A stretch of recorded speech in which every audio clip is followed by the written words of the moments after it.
সরকার নিহতের সংখ্যা কেন বলছে না এবং সর্বশেষ জানাবো ডয়েচে ওয়েলের অনুসন্ধান গুম খুনের নির্দেশ আসে খোদ হাসিনা থেকেই। এতক্ষণ শুনছিলেন সংবাদ শিরোনাম, এবার বিস্তারিত। সরকার নিহতের সংখ্যা কেন বলছে না? কোটা সংস্কার আন্দোলনের সময় কতজন মানুষ বিশেষত ছাত্র মারা গেছে তার সঠিক পরিসংখ্যান এখনো পাওয়া যায়নি। সরকার এ বিষয়ে পরিষ্কার করে কিছু বলছে না। এমনকি তার পক্ষ থেকে এ সপ্তাহব্যাপী নিরাপত্তা বাহিনীর অভিযান ও পরিসংখ্যান নিরূপণে কোনো নিরপেক্ষ সংস্থাকে দায়িত্ব দেবার খবর পাওয়া যায়নি। সরকার নিহতের হিসাবের পরিবর্তে বিক্ষোভের সময় কী ধরনের ভাঙচুর হয়েছে সে বিষয়ে বর্ণনা দিচ্ছে এবং এর জন্য প্রধান বিরোধী দল বিএনপির নেতৃত্বের পাশাপাশি জামায়াতে ইসলামী বাংলাদেশ ও কথিত জঙ্গিদের বিরুদ্ধে অভিযোগ তুলছে। বিএনপির মহাসচিব মির্জা ফখরুল ইসলাম আলমগীর অবশ্য অভিযোগ করেছেন, শত শত মানুষকে হত্যা এবং আহতদের পুরোপুরি বাদ দিয়ে সরকার দেশবাসীকে ভ্রান্ত ধারণা দিতে শুধু সরকারি স্থাপনাগুলোর কথা সামনে আনছে। স্বরাষ্ট্রমন্ত্রী আসাদুজ্জামান খান বাংলাদেশ পুলিশের প্রধান চৌধুরী আবদুল্লাহ আল মামুনকে সাংবাদিকেরা কয়েকবার জিজ্ঞাসা করলেও তারা কোনো সদুত্তর দেননি। তবে স্বরাষ্ট্রমন্ত্রী কেবল তার বাহিনী পুলিশের ৩ জন মৃতের খবরটি নিশ্চিত করেছেন। বলেছেন আরও ১১০০ জন পুলিশ সদস্য আহত হয়েছেন। রাজধানী ঢাকা মেডিকেল কলেজ হাসপাতাল কর্তৃপক্ষ কেবলমাত্র সেখানে গিয়ে নিয়ে যাওয়া মানুষের মৃত্যু সংখ্যা নিশ্চিত করতে পেরেছে। গত সোমবার ঢামেক হাসপাতাল কর্তৃপক্ষ বলেছে সেখানে ৬০ জনকে মৃত অবস্থায় সে হাসপাতালে নেওয়া হয়েছে। আরও ১৯ জন ভর্তির পর বা চিকিৎসা নেবার সময় মৃত্যুবরণ করেন। আর চিকিৎসা নেবার তথ্য আছে ১০৭১ জনের। আর গতকাল বুধবার চিকিৎসাধীন অবস্থায় মারা যান আরও ৩ জন। ৮২ জনের মৃত্যুর খবর সেখান থেকে মিলেছে। আর দৈনিক প্রথম আলো যে টালি করেছে তা থেকে পাওয়া যাচ্ছে এক সপ্তাহে ২০১ জনের মৃত্যু নিশ্চিত হবার খবর, যার ৮৪ জন নিহত হয়েছেন গেল শুক্রবার। কোটা সংস্কার মঞ্চ বৈষম্য বিরোধী আন্দোলনের সর্বশেষ সংবাদ সম্মেলনেও তারা স্পষ্ট করে কোনো সংখ্যা বলেননি। বাংলা আউটলুকের পক্ষ পুলিশ সদর দপ্তরে যোগাযোগ করে এর কোনো সদুত্তর পাওয়া যায়নি। জাতীয় মানবাধিকার কমিশন এর চেয়ারম্যান কামাল উদ্দিন আহমেদ বৃহস্পতিবার বলেন, কমিশনের পক্ষ থেকে সরকারের সাথে যোগাযোগ করা হয়েছে, তবে মৃত্যুর হিসাব নিয়ে তারা এখনও কোনো পরিষ্কার ধারণা পাননি। তিনি উদ্বেগ প্রকাশ করে বলেন, আমরা এখনও খবর নিচ্ছি প্রকৃতপক্ষে মৃত্যুর মুখে পতিত হয়েছেন কতগুলো প্রাণ গিয়েছে এবং তার কারণ কি। হেফাজতের মৃত্যুর আজও তথ্য নেই। সাম্প্রতিক বছরগুলোতে এত অল্প সময় এত মানুষের এ ধরনের সংঘর্ষে মৃত্যু হবার ঘটনা কম।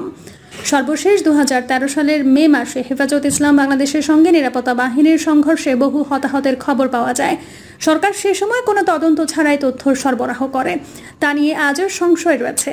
আর নিজস্ব ফ্যাক্ট ফাইন্ডিং এর ওপর ভিত্তি করে প্রাথমিক তালিকা নিয়ে আলোচনায় আসে সংগঠন অধিকার।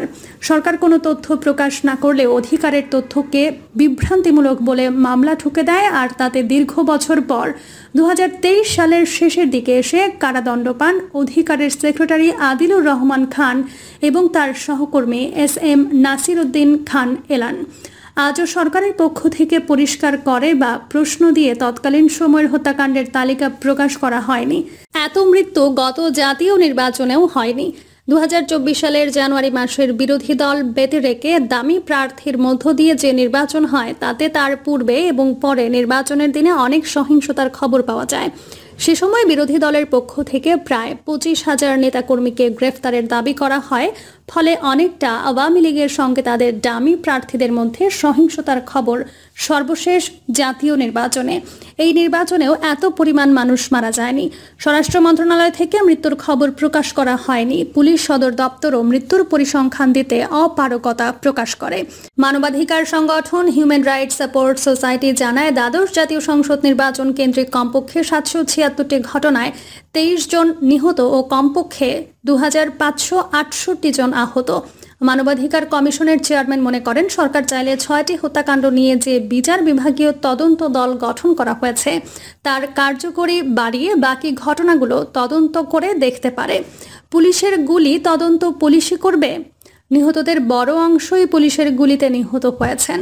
সে সময় যথাযথভাবে গুলি চালানো হয়েছে কিনা কিংবা নির্বাহী ম্যাজিস্ট্রেটের উপস্থিতিতে ঘটনাগুলো ঘটেছে কিনা তা নিরূপণ করার জন্য তদন্ত হওয়া প্রয়োজন বলে মনে করছেন মানবাধিকার কর্মীরা।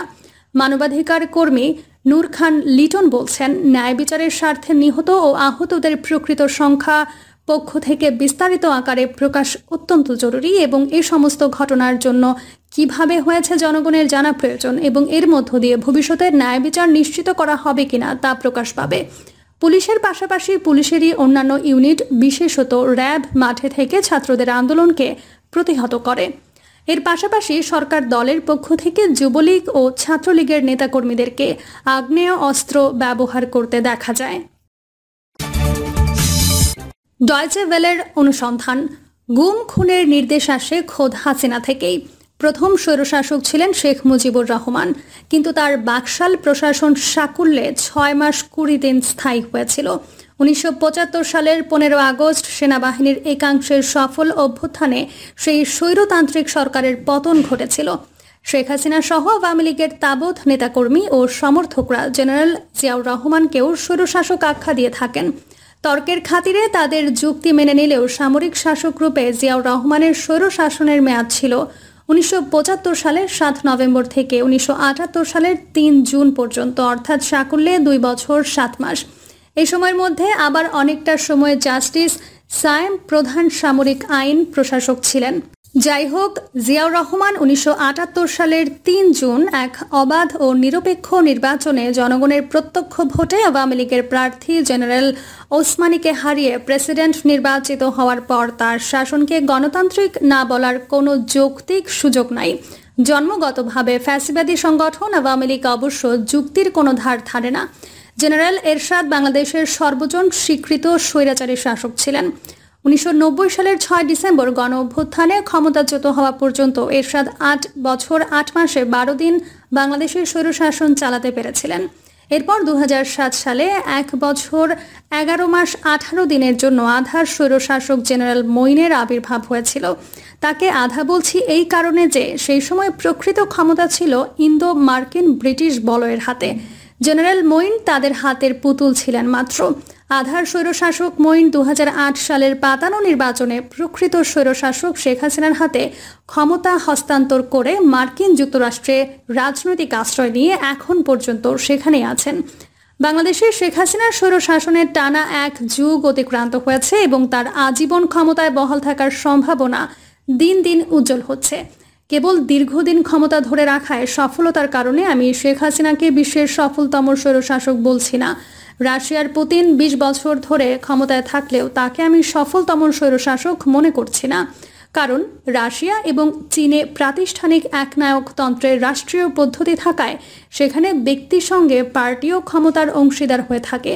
সে সকল রাষ্ট্রে কোনো গণতন্ত্রের লেবাসের প্রয়োজন পড়ে না। মধ্যপ্রাচ্যের দেশসমূহে রাজতন্ত্রের অধীনে রাজারা আজীবন ক্ষমতায় থাকলেও সেখানেও তাদের কোনো ব্যক্তিগত সফলতার প্রশ্ন ওঠে না।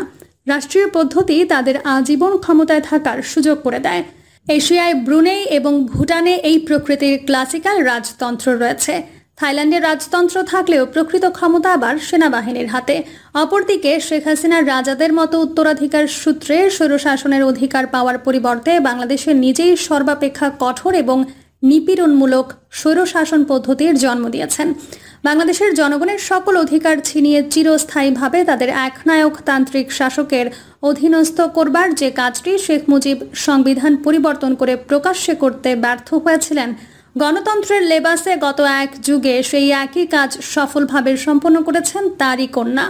শেখ হাসিনার স্বৈরশাসন শুধু প্রতিষ্ঠিতই করেন নাই, ঘরে এবং বাইরে তার স্বৈরশাসনের বৈধতাও আদায় করে নিয়েছেন।